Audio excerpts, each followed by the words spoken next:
ፓርታችን ላይ የምናየው እንዴት አድርገን ፒችትሪ ላይ ሪከርድ ለማድረግ ኒው ካምፓኒ እንደምንፈጥር ነው። እንዴት አዲስ ካምፓኒ ክሬት ማድረግ እንደምንችል አሳያችኋለሁ። የመጀመሪያው ክሬት ኒው ካምፓኒ ነው የምንለው። በመቀጠል እንደዚህ አይነት ነገር ያመጣልናል። ኔክስት እንለዋለን። ከዛ በኋላ የፒችትሪ ፕሮዳክቱን ነው የምንመርጠው። ለኮንስትራክሽን ፐርፐስ ከሆነ ለኮንስትራክሽን እናደርገዋለን ዳውንሎድ እንዳደረግ ነው። ለዲስትሪቢዩሽን ከሆነ እንደዛው፣ ለማኑፋክቸሪንግ ፈርም ከሆነ በዚሁ አግባብ፣ ለነን ፕሮፊት ኦርጋናይዜሽንም ከሆነ ይሄኛውን እንመርጣለን። ግን እኛ ፎር ጀርናል ስለፈለግ ነው ፒችትሪ ፕሪሚየም አካውንቲንግ 2010 የሚለውን መርጠን ኔክስት እንላለን። በመቀጠል ይሄ ኢሴንሻል ፓርት ነው። ሪኳየርድ ፊልድ አለው። መስት መሙላት ያለብን ነገር ካምፓኒ ኔም ነው። የካምፓኒያችን ኔም መስት መመዝገብ አለበት። ካምፓኒ ኔማችንን መጀመሪያ መጻፍ ይኖርብናል ማለት ነው። ኤኤ ካምፓኒ ብለነዋል። ከዛ በኋላ ቢዝነስ ታይፑን ነው የምንመርጠው። ፓርትነርሺፕ ከሆነ ፓርትነርሺፕ፣ ኮርፖሬሽን ከሆነ ኮርፖሬሽን፣ ሶል ፕሮፕራይተርሺፕም ከሆነ በዛው አግባብ። ሶል ፕሮፕራይተርሺፕ ማለት የአንድ ሰው ካምፓኒ ሲሆን ነው። ኮርፖሬሽን ደግሞ ሲሆን ሼርን ኢሹ በማድረግ የሚፈጠር ቢዝነስ ነው። ፓርትነርሺፕ ደግሞ ሁለት ሰዎች የሚያቋቁሙት የቢዝነስ አይነት ነው። እኛ ኮርፖሬሽን እንለዋለን፣ እናንተ እንደፈለጋችሁት ሪከርድ እንደምታደርጉት ነው። እና ይሄ ፓርት እዚህ ጋር እንደምታነቡት you can edit this information after the company is created ነው። ካምፓኒውን ክሬት አድርጋችሁ ራሱ ወደፊት የካምፓኒውን የሚስተካከል ከሆነ ማስተካከል ትችላላችሁ። የካምፓኒውን የሚቀየር ከሆነ ይሄ ፓርት በኋላም ላይ ማስተካከል ትችላላችሁ። ግን ክሬት ለማድረግ መጀመሪያ ያክል ስሙን ታስገቡለታላችሁ። በኋላ ላይ ሜቢ ኢሜል ማስገባት፣ ዌብሳይት ኢሜል ማስገባት ካፈለጋችሁ፣ ቴሌፎን፣ ካንትሪውን፣ ሲቲውን፣ ሁሉን ነገር ማስተካከል ከፈለጋችሁ በኋላ ላይ ማስተካከል ይቻላል። ቀጣይ ስቴፓችን የሚሆነው ኔክስት እንለዋለን። ኔክስት ካልነው በኋላ ይሄም ወሳኝ ፓርት ነው። ይሄኛውን መምረጥ ያለባችሁ አይመስለኝም የመጀመሪያው። ምክንያቱም አንድ ቢዝነስ ከሌላ ቢዝነስ በጣም ይለያያል።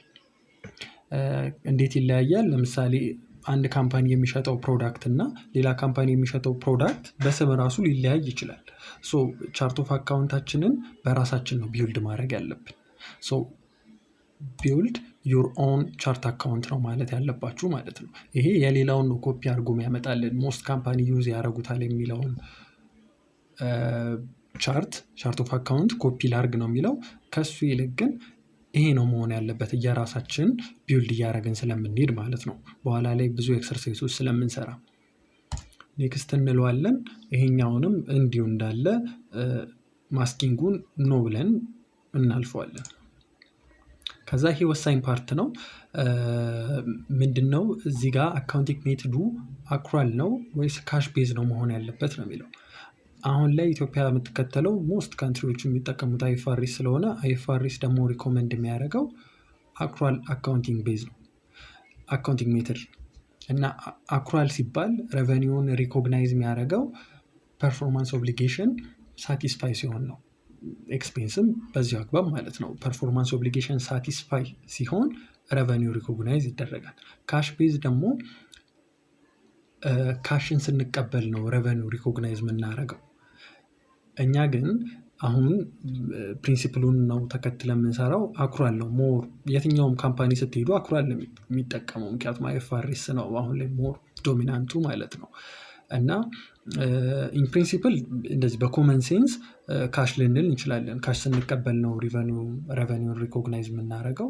ነገር ግን ዋናው ነገር አክሩዋል ነው። ፐርፎርማንስ ኦብሊጌሽን ሳቲስፋይ ከሆነ ሬቨኒው ግዴታ ሪኮግናይዝ ተደርጎ ይመዘገባል። ይሄ ነገር ወሳኝ ነው። እንደምታዩት ካናት ቼንጅ ነው። ካምፓኒውን ክሬት ካረጋችሁ በኋላ መቀየራችሁ፣ ፋይሉን ሙሉ ለሙሉ ደልታችሁ ነው እንደ አዲስ የምትጀምሩ። ስለዚህም እዚህ ጋር ተጠንቀቁ፣ አክሩዋል መሆኑን ቼክ አድርጉ። ከዛ በኋላ ፖስት ስታረጉ ወደ ሌጀራችሁ ፖስት ስታረጉ ሪል ታይም ነው መሆን ያለበት ወይስ ደግሞ ባች ነው መሆን ያለበት ነው። ባች ሪል ታይም ሲል እያንዳንዱን ትራንዛክሽን ክሬት ባረጋችሁ ቁጥር ሴቭ አድርጎ ፖስት ያደርገዋል ሌጀር አካውንቱ ላይ። ስለዛ ሞስት ሪኮመንድ የሚደረገው ሪል ታይም እንዲሆን ነው። ባች ሲሆን በባች ነው አንዴ ሄዳችሁ ሪቪው አድርጋችሁ አፕሩቭ ነው የምታደርጉት። እንደዛ ከሚሆን ሪል ታይም አድርጉትና እያንዳንዱን ትራንዛክሽን በመዘገባችሁ ቁጥር ፖስት ይሆንላችኋል ማለት ነው።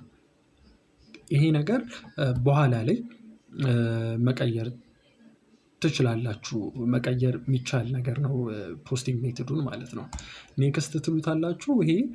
ይሄኛው ስቴፕ ደግሞ 12 መንዝ አካውንቲንግ ፔሪድ ፐር የር ይኑረው ወይ ነው፣ ወይ ደግሞ ከካላንደሩ ጋር ሁለተኛውን ከመረጣችሁ ከካላንደሩ ጋር ማች አያደርግላችሁ። ስለዛም 12 መንዝ ላይ አካውንቲንግ ፔሪድ ፐር የር የሚለውን ትመርጣላችሁ። ዘን ኔክስት ማለት ነው። እዚህ ጋር የምንጀምሩበትን ቀን ነው የምታስገቡት። ለምሳሌ ጃንዋሪ 2025 ከሆነ ሪከርድ የምታደርጉት ጃንዋሪ 2025 መፈለግ ነው። እዚህ ጋር ያለላችሁ 25 ማድረግ ነው። እኛ ግን 26 ስለሆነ የምንፈልገው ይሄን ነው የምንመርጠው እና ይሄ ዴቱ የምትጀምሩበት ቀን እንትን ነው ምንድነው መቀየራችሁ። አንዴ ክሬት ካረጋችሁት ክሬት አረጋችሁት ነው። ካለበለዛ ዲሌት ነው የምታደርጉት። የሆነ ስህተት እንኳን ቢፈጸም ልክ በእስክሪብቶ አስተካክላለሁ አይባልም። ያው ፕሮፌሽናል የሆነ ነገር ስለምንሰራ ማለት ነው። እና እዚህ ጋር ተጠንቀቃችሁ ሂዱ። ቀኑን በስትክክል ማስገባታችሁን እወቁ። ከዛ በኢትዮጵያ ሲሆን ለምሳሌ የኢትዮጵያን ሲሆን ሞር የውጭው የምንከተል ከሆነ የውጭው ወይ የኢትዮጵያ ካላንደርም ከሆነ ደግሞ ልክ የኛ በጀት ዓመት የሚጀምርበት አለ አይደለ? ነሐሴ ነው የሆነ ወቅት አለው። ብቻ በሱ አርጋችሁ ካልኩሌት አርጋችሁ ምናምን ነው የምታስገቡት። ይሄን ነገር በጥንቃቄ ዘን ኔክስት ትሉታላችሁ። ፊኒሽ ነው የምትሉት ማለት ነው። ፊኒሽ ካረጋችሁት በኋላ ካምፓኒው እንደምታዩት እዚህ ጋር ክሬት እያደረገ ነው። አንዴ ክሬት ካረጋችሁት በኋላ ከዚህ በኋላ ኤክሰርሳይሶች አሉ ሞር። ከዚህ በኋላ ፓስዋርዱን እንዴት እንደምናረግ እንዴት ሴፍጋርዲንጋችን እንዴት እንደሚሆን ባክአፕ እንዴት እንደምናረግ አሳያችሁና በአንድ በሁለት በሶስት ቪዲዮዎች ከዛ በኋላ ወደ ኖርማል ኤክሰርሳይሶች ነው የምንገባው። እንዴት አድርገን ትራንዛክሽን መመዝገብ እንደምንችል ማለት ነው። ልክ በምታዩት መንገድ አሁን ላይ የገባልኝ ነው። እንደምታዩት እንደዚህ ሆኖ መጥቷል። ኤክስ ትሉታላችሁ። እዚህ ጋር የሚመጡትን ነገሮች ኤክስ ማለት ነው። እንደዚህ ኤክስ ካረጋችሁ በኋላ ያው ወደ አካውንት ወደ ካምፓኒያችሁ ገብቷል ማለት ነው። እዚህ ጋር እንደምታዩት ስም አለ ኤኤኤ ምናምን ኤኤኤ ፒችትሪ አካውንቲንግ ይላል። ከዚህ በኋላ ያለውን ሞር ኦፍ ሜንቴን ላይ ገብተን እንደ ፓስዋርድ እንደምናደርግ ምናምን አሳያችኋለሁ በቀጣይ ቪዲዮዎች ማለት ነው።